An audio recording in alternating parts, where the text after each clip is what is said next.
Today I'm harvesting the last of the carrots in this row, and I'm going to be canning some, so stay tuned.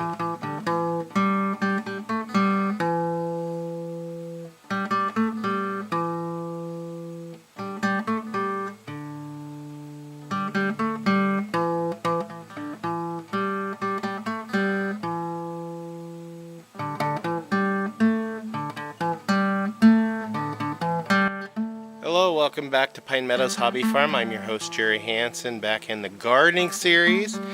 Actually, we're going to the canning series, because today, right now, I'm just going to harvest what's left of these carrots. We're going to wash them and take them in the house, and we're going to skin them, wash them again, and cut them up and get them ready to can. So let's get this done. Okay, this step you decide on what kind of carrots you want to can. Whether you want to cube them in small cubes and put them in the can, or you want to slice them and just can them in slices. For me, I'm deciding on slices because I like to use my canned carrots in making soups and blending a bunch of different vegetables together for soups. So that's the way we're going to do it on this canning method, is just slicing it. Okay, once you have your food prepared and cleaned and washed and ready to start canning, you start the canning steps. The step one is to go ahead and wash your canning materials, like your jars. You want to wash them really well with soap and water, along with your rings and your lids. And use brand new lids. Never, never, never reuse these sealable lids. With your jars, you want to carefully inspect them to make sure there's no cracks in them. Fill around the rim to make sure there's no chips, because if you have a little bit of a chip there, you're not going to get a good seal on your product you're trying to can. So we're going to go ahead and set this in the hot water.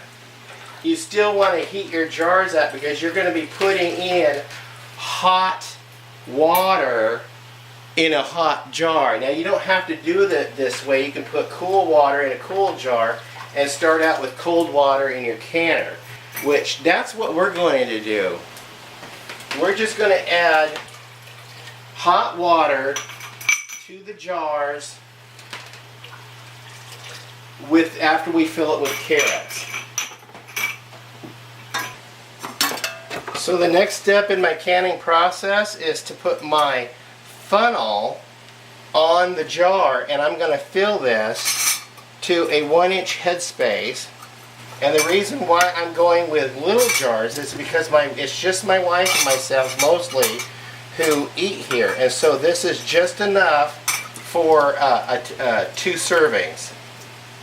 And then I have a kettle of hot water, so we're going to top these jars off with water. Remember, leave a 1-inch headspace.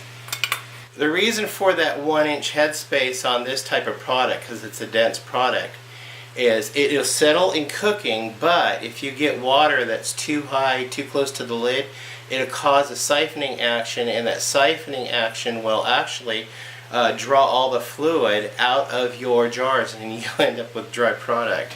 I ended up with 6 jars, so the next step is to add a 1/4 teaspoon of non-iodized canning salt.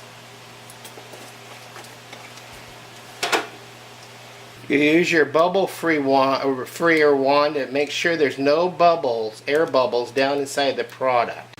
The next step is to wipe the rib of your jars, of each jar, to make sure there's no debris on that would compromise a good seal from your sealed lids when you put them on. And use the lid lifter, which is a magnetic one that comes with a canning kit. And we're going to go ahead and lift that and set it carefully on there. And we're going to put a ring on it. We're going to tighten the jars lids down.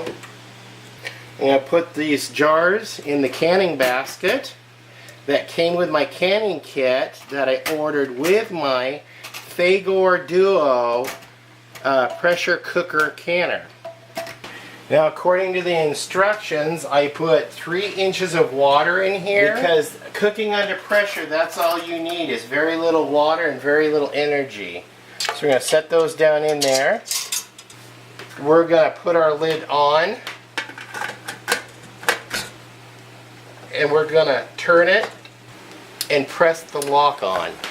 Turn your heat on high and watch for this button to pop up.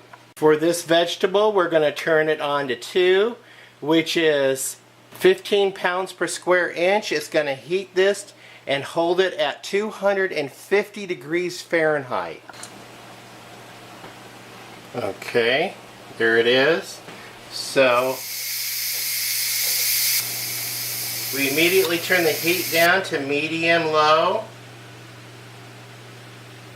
We maintain that pressure. I'm going to put it down on 3. And I'm going to set my timer for 55 minutes. Okay, it's been in the pressure canner for 55 minutes. What we do is we turn off the heat and we let this sit on high on the same setting and let it reduce the steam inside, reduce all that pressure naturally through this setting. Okay, once that little pressure gauge, that little button pops down, all the steam has been released out of it, so it's safe to unlock it, twist the lid off, set it aside. I like to set my lid on its top. And then we'll go ahead and let the jars rest for 5 minutes before pulling them out and setting them on the paper towels on the counter surface to cool for 24 hours. I'm your host, Jerry Hansen, here at Pine Meadows Hobby Farm in Becky's Homestead Kitchen. And I want to thank you guys for joining me on this adventure of canning carrots. You can follow me on social media. I'm on Twitter, Facebook, Pinterest, Reddit, Google+, and Instagram. Please subscribe, give me a thumbs up, leave comments, and also please share my videos on your social media sites. It really helps my channel grow. We'll see you guys again in other videos. Bye-bye.